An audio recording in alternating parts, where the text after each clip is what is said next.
+2 കഴിഞ്ഞു. ഇനി ഡിഗ്രി ഏതെടുക്കും? കോഴ്സുകളെ കുറിച്ച് യാതൊരു ഐഡിയയുമില്ല. ആകെ കൺഫ്യൂഷൻ ആയല്ലോ. ഇങ്ങനെയൊക്കെയുള്ള ചോദ്യങ്ങൾ നിങ്ങളെ അലട്ടുന്നുണ്ടോ? എന്നാൽ ഇനി ടെൻഷൻ വേണ്ട, പരിഹാരമുണ്ട്. ആദിൽ സാറിന്റെ സൗജന്യ ബാസ് ഡിഗ്രി ഫൗണ്ടേഷൻ ക്ലാസ്സിലോട്ട് അഡ്മിഷൻ ആരംഭിച്ചിരിക്കുന്നു. ഇപ്പോൾ തന്നെ നിങ്ങളുടെ സീറ്റ് ഉറപ്പാക്കൂ. ഹലോ എവ്രിവൺ, ബാസ് ഓൺലൈൻ ഡിഗ്രി ചാനലിന്റെ മറ്റൊരു വീഡിയോയിലേക്ക് എല്ലാവർക്കും സ്വാഗതം. അപ്പോൾ എക്സാമിന്റെ പ്രിപ്പറേഷൻ സാധാരണ പോലെ തന്നെ എല്ലാവരും സ്റ്റാർട്ട് ചെയ്തിട്ടുണ്ടായിരിക്കുന്നു വിചാരിക്കുന്നു. അപ്പോൾ ഇനിയും എക്സാമിന് പോകുമ്പോൾ ഒരുപാട് കൺഫ്യൂഷൻസും ഒരുപാട് ടെൻഷൻസും ആയിരിക്കും എല്ലാവർക്കും ഉണ്ടായിരിക്കാം. അപ്പോൾ നമ്മൾ ഇന്നത്തെ വീഡിയോയിൽ ഡിസ്കസ് ചെയ്യാൻ പോകുന്നത് എക്സാമിന് പ്രിപ്പയർ ചെയ്യുമ്പോൾ നമ്മൾ ഇന്ന് ഡിസ്കസ് ചെയ്യാൻ പോകുന്ന കാര്യങ്ങൾ അറിയാതെ പോകരുത്. കാരണം വളരെ ഇമ്പോർട്ടൻ്റ് ആയിട്ട് എങ്ങനെ ഷെഡ്യൂൾ ചെയ്ത് എക്സാമിന് പ്രിപ്പയർ ചെയ്യണം എന്നാണ് നമ്മൾ ഇന്നത്തെ വീഡിയോയിൽ ഡിസ്കസ് ചെയ്യാൻ പോകുന്നത്. അപ്പോൾ എല്ലാവരും ഡീറ്റെയിൽ ആയിട്ട് വീഡിയോ കാണുക. അപ്പോൾ നമുക്ക് വീഡിയോയിലേക്ക് പോവാം.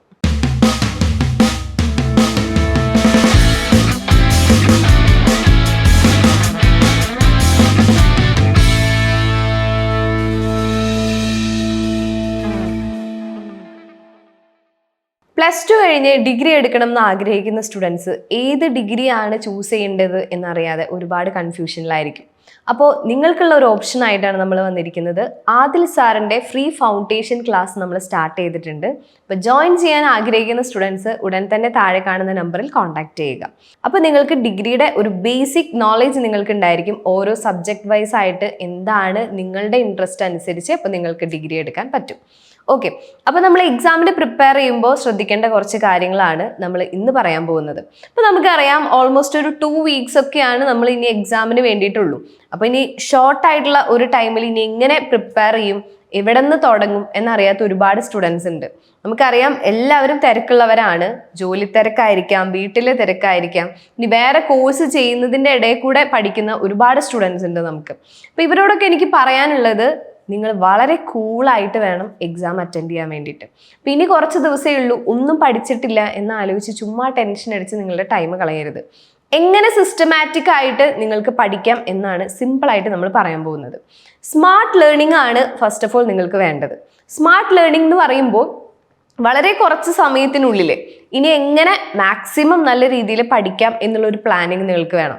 സ്മാർട്ട് ലേണിംഗ് എന്ന് ഉദ്ദേശിക്കുന്നത് നമ്മൾ ഒരുപാട് എല്ലാ ടെക്സ്റ്റും എല്ലാ ഗൈഡും എല്ലാ യൂട്യൂബും നോക്കിയിട്ടും അങ്ങനെ ഒരുപാട് കുറേ ടൈം എടുത്ത് പഠിക്കാനുള്ള ഒരു സാഹചര്യം നമുക്ക് എല്ലാവർക്കും ഉണ്ടായിക്കൊള്ളണം എന്നില്ല.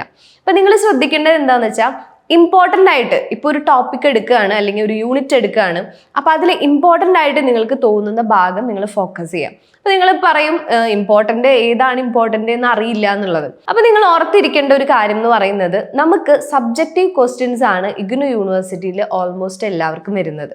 ചില സബ്ജക്റ്റുകൾ ഒഴികെ ബാക്കിയെല്ലാം സബ്ജക്റ്റീവ് ആയിരിക്കും. ഇപ്പം നമ്മുടെ സ്റ്റുഡൻസിനൊക്കെ എൻവയോൺമെൻറ്റൽ സ്റ്റഡീസ് എന്ന് പറയുന്നത് മാത്രമാണ് ഒബ്ജക്റ്റീവ് ടൈപ്പ് ക്വസ്റ്റ്യൻ വരുന്നത്.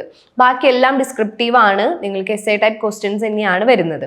അപ്പോൾ എസ്എ ടൈപ്പ് ക്വസ്റ്റ്യൻസ് എന്ന് പറയുമ്പോൾ ഓൾമോസ്റ്റ് ഒരു 5, 10, 20 ഈ മാർക്കൊക്കെയാണ് വരിക. 5 മാർക്കിനായാലും 10 മാർക്കിനായാലും 20 മാർക്കിനായാലും നമ്മൾ അത്യാവശ്യം എഴുതണം എന്നെല്ലാവർക്കും അറിയാം. അപ്പോൾ ഓരോ ടോപ്പിക്കിനെ കുറിച്ചും നിങ്ങൾക്കൊരു ബേസിക് ഐഡിയ ഉണ്ടാക്കി വെക്കാം. ലാസ്റ്റ് മൊമെന്റിൽ പഠിക്കുന്നവർക്കുള്ള ഒരു ടിപ്പാണ് പറഞ്ഞു തരുന്നത്. ഒരു മെയിൻ ടോപ്പിക് ഉണ്ടായിരിക്കും, അതായത് എല്ലാ ചാപ്റ്റേഴ്സും ഇമ്പോർട്ടൻ്റ് ആണ് അല്ല എന്നല്ല നമ്മൾ പറയുന്നത്. ആ മെയിൻ ടോപ്പിക്ക് ചൂസ് ചെയ്യുമ്പോൾ ഞാൻ പറഞ്ഞു അതിൻ്റെ ബേസിക് ഡെഫിനിഷൻ, അതിൻ്റെ ക്യാരക്ടറിസ്റ്റിക്സ്, അതിൻ്റെ ടൈപ്സ്, അങ്ങനെ ഒരുപാട് ഫോർമാറ്റുകൾ ഉണ്ടായിരിക്കും ഏതൊരു ടോപ്പിക് എടുത്താലും. ഇപ്പോൾ ഫോർ എക്സാമ്പിൾ ഇപ്പോൾ സോഷ്യോളജിയിലത്തെ ഒരു കിങ്ഷിപ്പ് എടുത്തു. വാട്ട് ഈസ് കിങ്ഷിപ്പ്, അതിൻ്റെ ഒരു ഡെഫിനിഷൻ നിങ്ങൾ എഴുതുക. അതുപോലെ അതിൻ്റെ ക്യാരക്ടറിസ്റ്റിക്സ് എഴുതുക, ടൈപ്സ് ഉണ്ടായിരിക്കും. അപ്പോൾ നിങ്ങൾക്ക് അറിയാവുന്ന കാര്യം ബേസിക് ഒരു ഐഡിയ ഒരു 5 മാർക്സിനുള്ളത് എല്ലാ ടോപ്പിക്കിനും നിങ്ങൾ പഠിച്ചു വെക്കുക. അത് വളരെ നിസ്സാരമായിട്ടുള്ളതാണ്. ഇപ്പോൾ സോഷ്യോളജി എടുത്തവർക്കായാലും ഇംഗ്ലീഷ് എടുത്തവർക്കായാലും അതുപോലെ psychology, what ever it is, നിങ്ങൾ ഏത് സബ്ജക്റ്റ് ആണോ ചൂസ് ചെയ്തത് അപ്പം അതിനൊക്കെ എല്ലാ ടോപ്പിക്കിൻ്റെയും ഒരു ബേസിക് ഐഡിയ നിങ്ങൾക്ക് ഉണ്ടായിരിക്കണം. എല്ലാ ചാപ്റ്റേഴ്സും നിങ്ങൾ ജസ്റ്റ് ഒന്ന് മറച്ചു നോക്കുക, എന്നിട്ട് എല്ലാ ടോപ്പിക്കിനെ കുറിച്ചും ഒരു ബേസിക് ഒരു നോളജ് നിങ്ങൾ ഉണ്ടാക്കിയെടുക്കുക. ഇപ്പം ലാസ്റ്റ് മൊമെന്റിൽ ഓരോ യൂണിറ്റ് വൈസും ഓരോ സബ് ഹെഡിങ്സും വെച്ച് നിങ്ങൾക്ക് പഠിക്കാനുള്ള ഒരു ടൈം ഉണ്ടായിരിക്കില്ല. അപ്പം അവർക്ക് വേണ്ടിയിട്ട് പറയുന്ന ഒരു കാര്യമാണ്, ഒരു ബേസിക് ഐഡിയ എല്ലാ യൂണിറ്റിനെ കുറിച്ചും നിങ്ങൾക്ക് ഉണ്ടായിരിക്കണം. ഇപ്പോൾ BA ഇംഗ്ലീഷ് ചൂസ് ചെയ്തിരിക്കുന്ന സ്റ്റുഡൻസിന് നമുക്കറിയാം ഇംഗ്ലീഷ് ലിറ്ററേച്ചർ, അതുപോലെ Indian classical literature, American classical literature, അങ്ങനെ ഒരുപാട് സബ്ജക്റ്റ് ആണ് വരുന്നത്. അപ്പോൾ ഇന്ത്യൻ ക്ലാസിക്കൽ ലിറ്ററേച്ചർ എന്നൊക്കെ പറയുമ്പോൾ അതിൽ അഭിജ്ഞാന ശാകുന്തളം അങ്ങനെ ഒരുപാട് ടോപ്പിക്കുകൾ, ഒരുപാട് സ്റ്റോറീസിനെ കുറിച്ച് നിങ്ങൾക്ക് പറയുന്നുണ്ട്. അപ്പോൾ അങ്ങനെയുള്ള സ്റ്റോറീസ് ആണെങ്കിലും ഡ്രാമ ആയാലും എന്താണെങ്കിലും അത് എന്താണ്, ഇപ്പോൾ അഭിജ്ഞാന ശാകുന്തളത്തിൽ മെയിനായിട്ട് വരുന്നത് ആരൊക്കെയാണ്, ക്യാരക്ടേഴ്സ് ആരൊക്കെയാണ്, അത് സ്റ്റോറി എന്താണ് പറയുന്നത്, അങ്ങനെ ഒരു ബേസിക് ഐഡിയ നിങ്ങൾക്ക് ഉണ്ടായിരിക്കണം. അപ്പോൾ ആ ചാപ്റ്ററുമായിട്ട് റിലേറ്റ് ചെയ്ത് എന്ത് ചോദിച്ചാലും നിങ്ങൾക്ക് ആ ഒരു ബേസിക് ഐഡിയ വെച്ച് നിങ്ങൾക്ക് എഴുതാൻ പറ്റും. അപ്പോൾ അതാണ് പറയുന്നത്, ഇംഗ്ലീഷ് ചൂസ് ചെയ്തിരുന്നവർക്ക് ഓൾമോസ്റ്റ് ഡ്രാമ, ലിറ്ററേച്ചർ പോലെയുള്ള കാര്യങ്ങളാണ് വരുന്നത്. അപ്പം നിങ്ങൾക്ക് ആ ഡ്രാമ എന്താണ് ഉദ്ദേശിക്കുന്നത്, അല്ലെങ്കിൽ പോയം എന്താണ് ഉദ്ദേശിക്കുന്നത്, അല്ലെങ്കിൽ ആ ലിറ്ററേച്ചർ, ആ കഥ എന്താണ് എന്നുള്ളൊരു ബേസിക് ഐഡിയ നിങ്ങൾക്ക് ഉണ്ടെങ്കിൽ നിങ്ങൾക്ക് ആ ഒരു ക്വസ്റ്റിന് ആൻസർ ചെയ്യാൻ പറ്റും.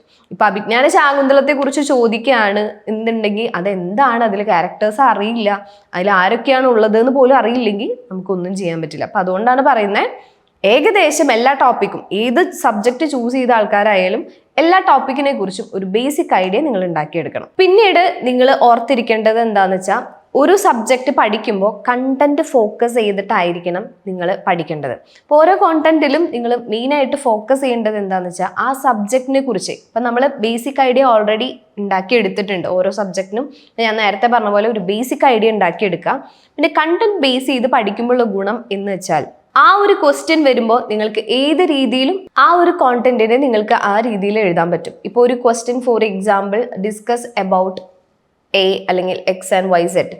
ഇപ്പോൾ ഡിസ്കസ് ചെയ്യുമ്പോൾ നിങ്ങളുടെ വാട്ട് ഈസ് യുവർ ഒപ്പീനിയൻ എന്നൊക്കെ ചോദിക്കും. അപ്പോൾ നമുക്ക് പേഴ്സണലി ഒരു ഒപ്പീനിയൻ ഉണ്ടെങ്കിൽ കൂടെ നമുക്ക് അതെന്താണ്, ഇപ്പോൾ ചോദിച്ചിരിക്കുന്ന ടോപ്പിക്ക്, ഇപ്പോൾ സൈക്കോളജി എടുത്തിരിക്കുന്ന സ്റ്റുഡൻസിന് അറിയാം ബയോസൈക്കോളജി ഇമ്പോർട്ടൻ്റ് ആയിട്ടുള്ള ഒരു ടോപ്പിക്കാണ്. അപ്പോൾ ബയോസൈക്കോളജി കുറച്ച് ബയോളജി റിലേറ്റ് ചെയ്ത സൈക്കോളജിക്കൽ ഫീച്ചേഴ്സിനെ കുറിച്ചിട്ടൊക്കെ അതിൽ ഡിസ്കസ് ചെയ്യുന്നുണ്ട്. അപ്പോൾ നിങ്ങൾ അതിൽ എന്താണ് മെയിനായിട്ട് പറയുന്നത്, അപ്പോൾ വാട്ട് ബയോസൈക്കോളജി അല്ലെങ്കിൽ ഡെഫിനിഷൻ, അല്ലെങ്കിൽ അതിന് മെയിനായിട്ട് വരുന്ന പാർട്ടിന് നിങ്ങൾ ഫോക്കസ് ചെയ്യാം. ഓരോ സബ്ജക്റ്റും അങ്ങനെ തന്നെ. ഇപ്പോൾ സൈക്കോളജി എടുക്കുന്ന സ്റ്റുഡൻസിന് സൈക്കോളജി ഓഫ് ഇൻഡിവിജ്വൽ ഡിഫറൻസ് ഉണ്ടായിരിക്കും. അപ്പോൾ അതെന്താണെന്ന് നിങ്ങൾ ആദ്യം മനസ്സിലാക്കിയിരിക്കണം. എന്നിട്ട് വേണം ആ സബ്ജക്റ്റിനെ കുറിച്ച് പഠിക്കാൻ വേണ്ടിയിട്ട്. അപ്പോൾ ഓരോ സബ്ജക്റ്റും ഹാൻഡിൽ ചെയ്യുമ്പോൾ കോണ്ടന്റ് ബേസ്ഡ് ആയിട്ട് നിങ്ങൾ പഠിക്കാൻ ശ്രമിക്കണം. ഇപ്പോൾ ലാസ്റ്റ് മൊമെന്റിൽ ഫോക്കസ് ചെയ്യുന്ന സ്റ്റുഡൻസിന് വേണ്ടിയിട്ടാണ് നമ്മൾ പറയുന്നത്, നിങ്ങൾ ഏറ്റവും നല്ലത് ഇപ്പോൾ പഠിക്കുന്ന ഓൾറെഡി പഠിപ്പ് സ്റ്റാർട്ട് ചെയ്ത സ്റ്റുഡൻസ്, ഇപ്പോൾ ടെക്സ്റ്റ് ബുക്ക് കീപ്പ് ചെയ്യുന്നവരുണ്ടായിരിക്കാം, അതുപോലെ ഗൈഡ് പ്രിപ്പയർ ചെയ്ത് പഠിക്കുന്നവരുണ്ടായിരിക്കാം, സ്വന്തമായിട്ട് നോട്ട്സ് പ്രിപ്പയർ ചെയ്ത് പഠിക്കുന്ന ഒരുപാട് സ്റ്റുഡൻസ് ഉണ്ടായിരിക്കാം. അപ്പോൾ അവർക്ക് ഈ ഒരു സിറ്റുവേഷൻ എന്ന് പറയുമ്പോൾ, എക്സാം എന്ന് പറയുമ്പോൾ അത്ര ബുദ്ധിമുട്ടായിരിക്കില്ല, കാരണം ഓൾറെഡി അവർ ഫോക്കസ് ചെയ്ത് തുടങ്ങിയിട്ടുണ്ടായിരിക്കും. പക്ഷേ ഈ ലാസ്റ്റ് മൊമെന്റിൽ പഠിക്കുന്ന സ്റ്റുഡൻസിന് വേണ്ടി മാത്രമാണ് നമ്മൾ പറയുന്നത്, ബാക്കിയുള്ളവരെ നിങ്ങൾ പഠിക്കുന്ന മെത്തേഡ് തന്നെ ഫോളോ അപ്പ് ചെയ്യാം. അപ്പോൾ ഈ ലാസ്റ്റ് മൊമെന്റിൽ പഠിക്കുന്നവരെ നമ്മൾ പറഞ്ഞു സിസ്റ്റമാറ്റിക് ആയിട്ട് പഠിക്കുക, കണ്ടന്റ് ഫോക്കസ് ചെയ്ത് പഠിക്കുക എന്നുള്ളത്. പിന്നെ നമുക്ക് പറയാനുള്ളത് ക്വസ്റ്റ്യൻ പേപ്പർ ആണ്. അപ്പോൾ ഇനി ലാസ്റ്റ് മൊമെന്റിൽ പഠിക്കാൻ സ്റ്റാർട്ട് ചെയ്ത എല്ലാവരും പ്രീവിയസ് ഇയർ ക്വസ്റ്റ്യൻ പേപ്പർ മസ്റ്റായിട്ട് നിങ്ങൾ നോക്കണം. അത് നോക്കേണ്ടത് എന്തുകൊണ്ടാണെന്ന് വെച്ചാൽ, നിങ്ങൾക്ക് ക്വസ്റ്റ്യൻ പേപ്പറിന്റെ പാറ്റേൺ മനസ്സിലാവാനും, അതുപോലെ ഇമ്പോർട്ടൻറ്റ് ക്വസ്റ്റ്യൻസ് ഏത് പോർഷനിലാണ് ഇമ്പോർട്ടൻ്റ് ആയിട്ടുള്ള ക്വസ്റ്റ്യൻ വരുന്നതെന്ന് നിങ്ങൾക്കൊരു ഐഡിയ കിട്ടുന്നതിന് വേണ്ടിയിട്ടാണ്. ഇപ്പോൾ റിപ്പീറ്റഡ് ആയിട്ട് ഒരുപാട് ക്വസ്റ്റ്യൻസ് വരുന്നുണ്ടായിരിക്കും ഇഗ്നോ യൂണിവേഴ്സിറ്റിയിൽ. സെയിം ക്വസ്റ്റ്യൻ തന്നെ വരണം എന്നില്ല, പക്ഷെ സെയിം ടോപ്പിക്കിൽ ഡിഫറെൻ്റ് ആയിട്ടുള്ള ഒരുപാട് ക്വസ്റ്റ്യൻസ് ഉണ്ടായിരിക്കും. അപ്പോൾ അത് നിങ്ങൾ ഫോക്കസ് ചെയ്യാം. അപ്പോൾ നിങ്ങൾക്ക് കുറച്ചും കൂടെ ഐഡിയ കിട്ടും ഏത് പോർഷനാണ് കൂടുതൽ നന്നായിട്ട് പഠിക്കേണ്ടത് എന്നുള്ളത്. അപ്പം അങ്ങനെ ഒരു ഐഡിയ കിട്ടുന്നതിന് വേണ്ടിയിട്ടാണ് മിനിമം ഒരു 5 വർഷം മുൻപത്തെ ക്വസ്റ്റ്യൻ പേപ്പറെങ്കിലും നിങ്ങൾ ഫോളോ അപ്പ് ചെയ്യണം എന്ന് പറയുന്നത്. അതുപോലെ തന്നെ ഇമ്പോർട്ടൻ്റ് ആണ് നിങ്ങളുടെ അസൈൻമെൻറ്റ് ക്വസ്റ്റ്യൻ പേപ്പറും. നിങ്ങൾ അസൈൻമെൻറ്റ് ഓൾറെഡി സബ്മിറ്റ് ചെയ്തവരുണ്ടായിരിക്കാം, ഈ മന്ത് ലാസ്റ്റ് വരെ സബ്മിഷൻ ഡേറ്റ് ഉണ്ട്. അപ്പം അസൈൻമെൻറ്റിൻ്റെ ക്വസ്റ്റ്യൻസ് ഓൾമോസ്റ്റ് നിങ്ങൾ 8-10 ക്വസ്റ്റ്യൻസ് അസൈൻമെൻറ്റിലുണ്ട്. അപ്പോൾ ആ ക്വസ്റ്റ്യൻസും നിങ്ങൾ ഫോളോ അപ്പ് ചെയ്യാം. ഏകദേശം അസൈൻമെൻറ്റിൻ്റെ ക്വസ്റ്റ്യൻസും ഇമ്പോർട്ടൻ്റ് ആണ്.